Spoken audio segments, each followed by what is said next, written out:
Michée, chapitre 7.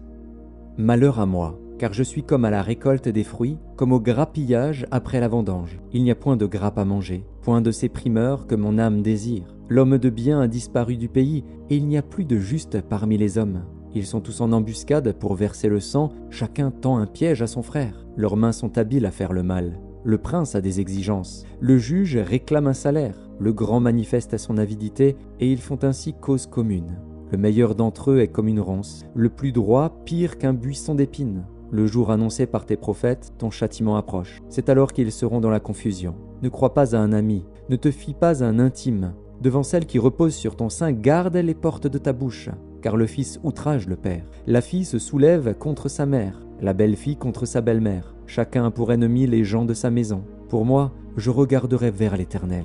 Je mettrai mon espérance dans le Dieu de mon salut. Mon Dieu m'exaucera. Ne te réjouis pas à mon sujet, mon ennemi, car si je suis tombé, je me relèverai. Si je suis assise dans les ténèbres, l'Éternel sera ma lumière. Je supporterai la colère de l'Éternel, puisque j'ai péché contre lui, jusqu'à ce qu'il défende ma cause et me fasse droit. Il me conduira à la lumière, et je contemplerai sa justice. Mon ennemi le verra et sera couverte de honte.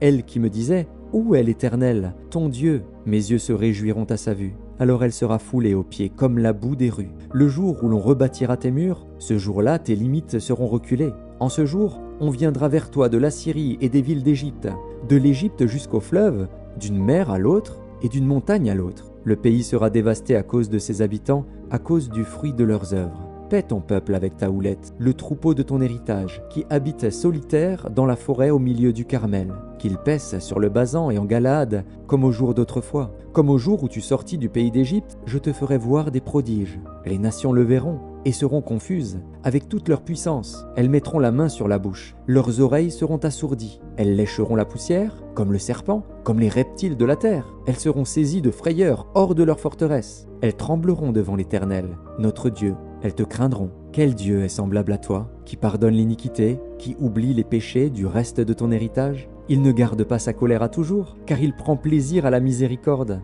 Il aura encore compassion de nous. Il mettra sous ses pieds nos iniquités. Tu jetteras au fond de la mer tous leurs péchés. Tu témoigneras de la fidélité à Jacob, de la bonté à Abraham, comme tu l'as juré à nos pères au jour d'autrefois.